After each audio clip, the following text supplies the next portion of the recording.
Assalamualaikum warahmatullahi wabarakatuh. Assalamualaikum. Pak Ca, saya mau nanya terkait dengan motivasi yang menulis nih Pak, naik turun nih Pak. Kadang-kadang pas lagi semangat gitu ya, nulis sampai ya banyak gitulah ya, berlembar-lembar. Tapi giliran pada posisi yang ini kayaknya perlu ini Pak, menjaga semangat untuk terus menulis saat saya di. Ya, oke. Pak Budiana, Masya Allah. Saya senang banget ya. Beliau sudah melahirkan karya. Ini buku beliau sudah sampai ke tangan saya. Celoteh Surga. Ini juga perjuangan yang luar biasa ya dari satu keluarga di mana salah seorang putranya itu ada kondisi khusus ya pada putranya itu, sehingga Pak Budiana menuliskan, dan ini bukan saja memberikan inspirasi, tetapi bagi Pak Budiana ini juga menjadi satu bagian dari upaya untuk memberi hadiah ya bagi perjuangannya selama ini, termasuk juga bagi keluarganya. Nah, kita nulis itu saya selalu mengatakan kalau hasrat menulis itu ya, itu ada 3 faktor yang sangat kuat menentukan mengapa kita punya hasrat menulis itu, yang saya sebut sebagai MGB. M itu meaning. Meaning itu apa makna menulis di dalam kehidupan kita. Yang kedua G itu goals, apa tujuan menulis. Meaning itu sesuatu yang lebih abstrak. Kalau goals itu sesuatu yang kemudian lebih konkret. Lalu yang ketiga adalah benefit, keuntungan atau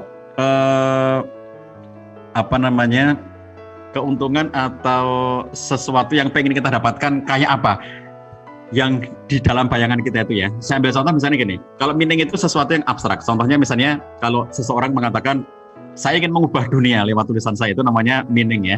Jadi semakin besar meaning, semakin besar makna yang kita miliki dalam konteks menulis itu, maka akan semakin bersemangat pula kita menuliskannya.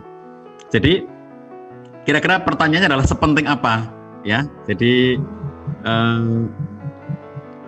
yang sering saya kutipkan pernyataannya Mbak Profesor Victoria Lin ya, yang beliau mengatakan ketika Anda mengatakan saya nggak punya waktu untuk menulis, sebetulnya di saat yang sama Anda sedang mengatakan ada sangat banyak hal yang lebih penting yang harus saya lakukan selain menulis.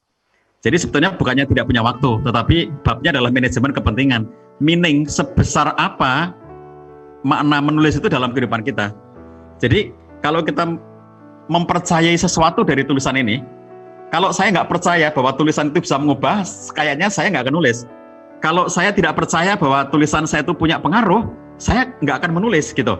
Tetapi karena saya percaya bahwa dengan tulisan itu akan memberikan pengaruh, dengan tulisan itu akan bisa mengubah sesuatu, maka saya menulis. Ini sesuatu yang terkait dengan sebesar apa makna menulis dalam kehidupan kita.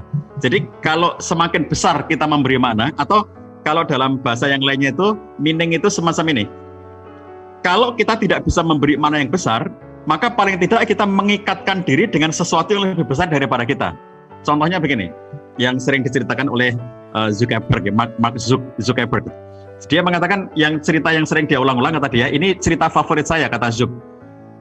Kisahnya Presiden Kennedy yang berkunjung ke kantor NASA itu ya, dan di sana Presiden ketemu dengan seorang cleaning service yang diajak ngobrol, ngapain? Namanya cleaning service pasti dia nyapu, ngepel dan seterusnya gitu. Ngapain kamu di sini gitu? Dan si cleaning service ini mengatakan, saya sedang membantu para astronot itu untuk terbang ke luar angkasa. Jadi kalau kita nggak bisa memberi makna yang besar atas apa yang kita lakukan, maka kita bisa mengikatkan atau mengaitkan kita dengan sesuatu yang lebih besar. Seperti yang dilakukan oleh cleaning service tadi itu ya.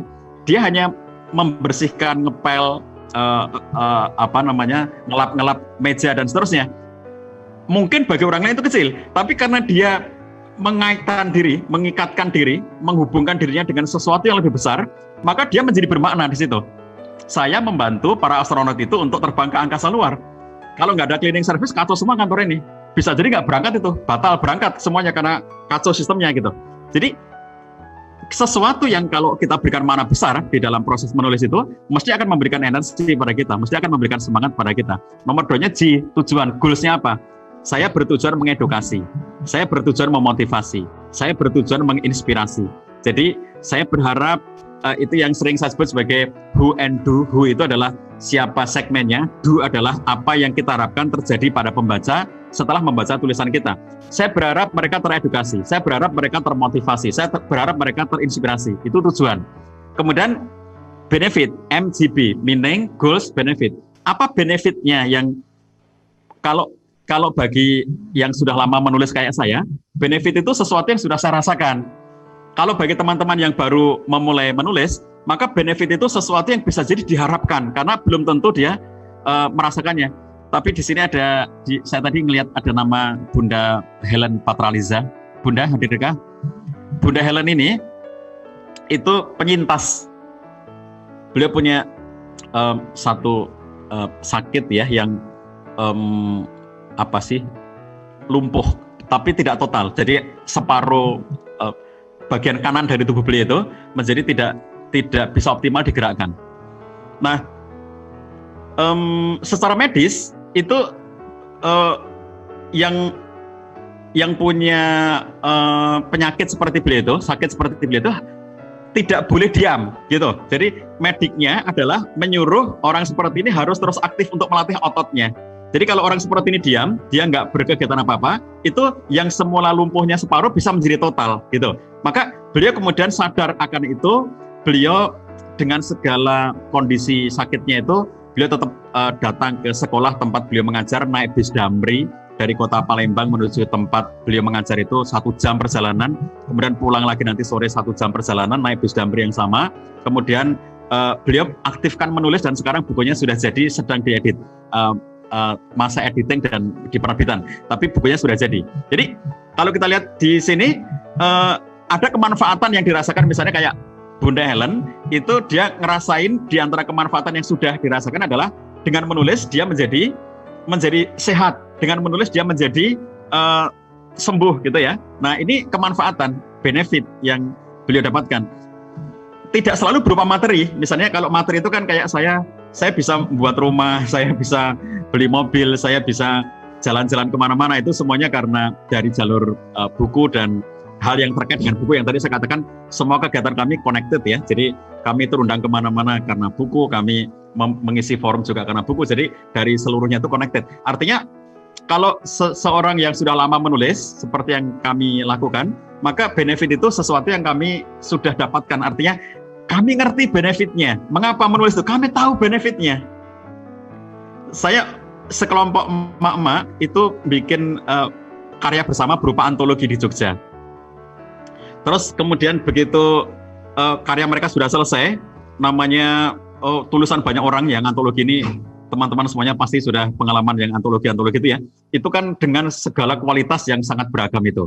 Lalu kemudian susah untuk mengedit. Akhirnya saya bilang berikan ke editor profesional. Kita keluarkan uang. Mereka mengatakan mahal Pak Cah, sekian.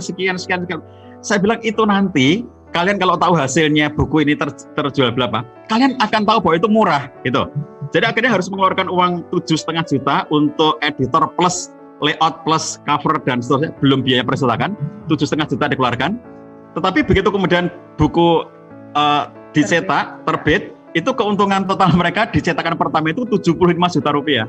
Jadi secara ekonomi itu kita kemudian itu contoh benefit yang sifatnya finansial. Tapi benefit itu tidak selalu finansial, tidak selalu sesuatu yang misalnya kayak membayangkan saya bisa jalan-jalan kemana-mana, kemudian saya bisa melakukan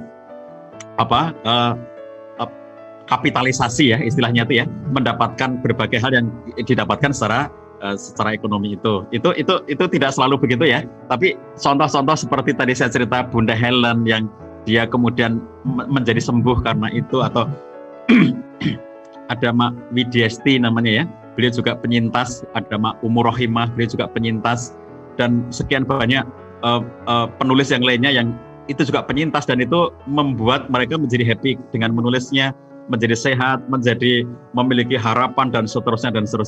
Nah, itulah yang menyemangati kita. Kalaupun kita belum mendapatkan benefitnya, tapi punya harapan akan mendapatkan benefit itu menjadi salah semangat, gitu ya, Pak Budiana. Ditunggu karya berikutnya. Mbak Titin dikembalikan. Oke, ya, terima kasih pemaparan penjelasannya. Semoga Pak Budiannya semakin bersemangat untuk menelurkan buku solo selanjutnya.